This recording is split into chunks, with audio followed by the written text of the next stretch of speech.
Greetings, everyone, especially my TikTok and my YouTube fans. Greetings to you. I thank you so much for your continuous support. Ladies and gentlemen, I have been a pastor for 6 years now, and I realize that when you're in leadership, ladies and gentlemen, every single thing that you do, persons are going to take notice of it. Every word that you speak out of your mouth, it's like rare gold. Persons are going to take it seriously. Even the words that you say as a joke can be used against you when you're in leadership. Now, ladies and gentlemen, Mark Golding, whenever I talk about him, whenever I talk about Dayton Campbell and Peter Bunting and all of those persons who are aspiring to be heads of state, ladies and gentlemen, lawmakers of this country, I only repeat what they say and I comment about what they say. So, ladies and gentlemen, I do not talk about them because I don't like them, but I talk about them based on what they say, whether they are arrogant or whether what they say makes sense or whatever. I talk about what they say, ladies and gentlemen. So you see all those persons who are telling me to leave Marky G alone. Let me tell you why I can't leave Marky G alone. The same way you can't leave Andrew Holness alone. You can't leave Andrew Holness alone because he is the Prime Minister helping poor people to become wealthy and you don't like it. Because, ladies and gentlemen, as far as I'm concerned, the People's National Party wants to keep us in poverty so that their friends can be rich at our expense.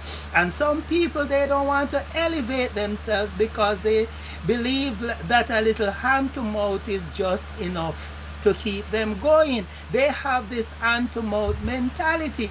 I don't believe, ladies and gentlemen, that I was born with this hand to mouth mentality.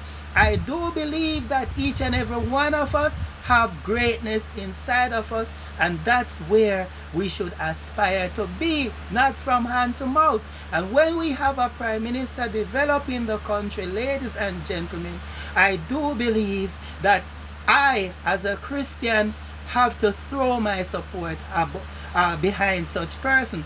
Then I hear some people saying that that I am throwing my support behind the corruption Prime Minister. Ladies and gentlemen, until it is proven that he is corrupt, then he will always have my support.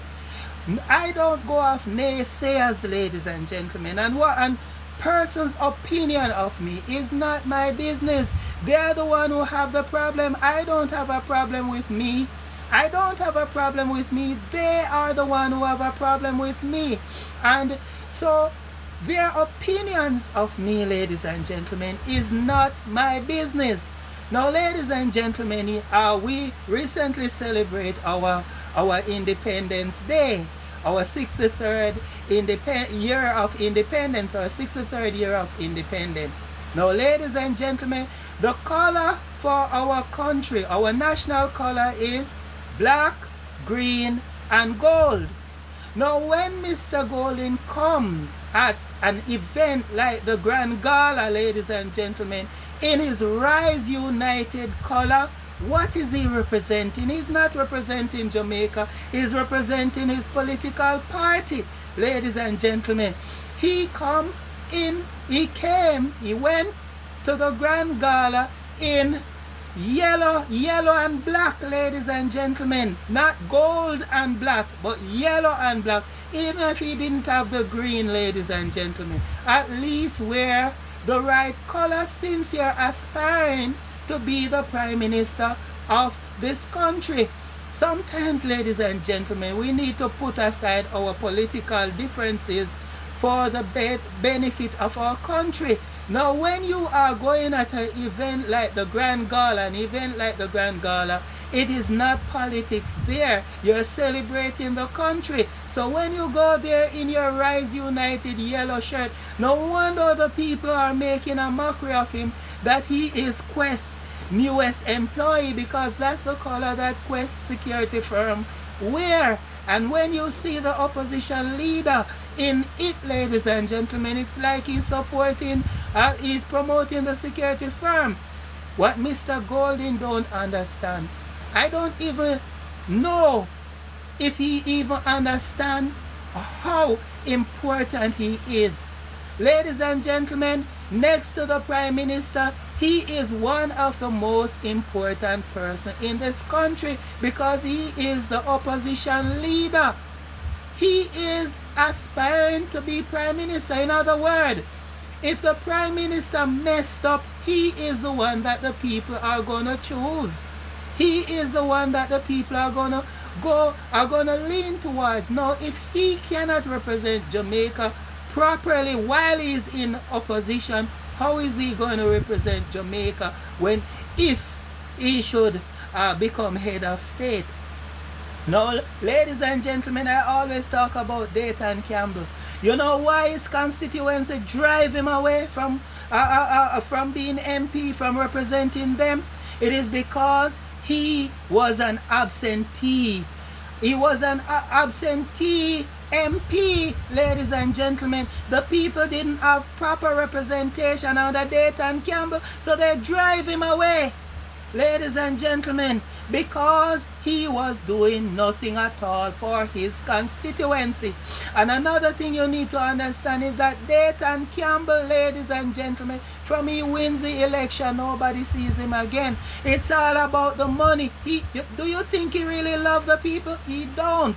Because he would represent the people properly if he really care about the people. So the people throw him away, and now he is going on the political platform speaking all manner of evil against the Prime Minister about things that he cannot prove.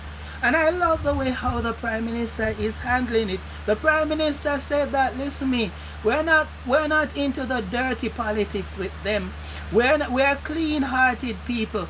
We're not into what they are. See, they're even instigating violence, because listen me, the constituency of of Central Kingston, ladies and gentlemen, that's a constituency where you have a strong PNP presence, PNP supporters, and they are there firing shots at the JLP MP who come to put up his sign. Now what is that for? Ladies and gentlemen, nobody is stopping anyone from supporting the political party of your choice, but do so in a respectable manner, because at the end of the day, we are all Jamaican citizens. I have families who really support the People's National Party, and you can't say anything bad about the People's National Party, even though Southwest Clarendon have the worst representation by the People's National Party. Ladies and gentlemen, they are obsessed with the People's National Party. They continue to vote for them, even though they are not developing the constituency. It's the Prime Minister that I see trying to do something down there in Southwest Clarendon, and the Prime Minister is not the MP for that area, for that constituency, and he is the one trying to do something for the people of Milk River, but they are just upset with the People's National Party. So ladies and gentlemen, I don't hate any of them. I love them with a passion, because at the end of the day, no matter which political party you support, we are Jamaican citizens. So as I said before, ladies and gentlemen, when I say anything about whether any members of the People's National Party or the Jamaica Labour Party, I only say what they say. Ladies and gentlemen, if they come into the public domain with foolishness and say foolishness, I'm going to repeat what they say, whether they like it or not. So if you don't want me to elaborate on what you say, then stop saying foolishness in public. Keep that to yourself. Say it in your bathroom when you go to your bathroom. So ladies and gentlemen, if you're going to be a leader in this country, whether in the church or in parliament, set good example. Represent your country properly. I beg of you, please.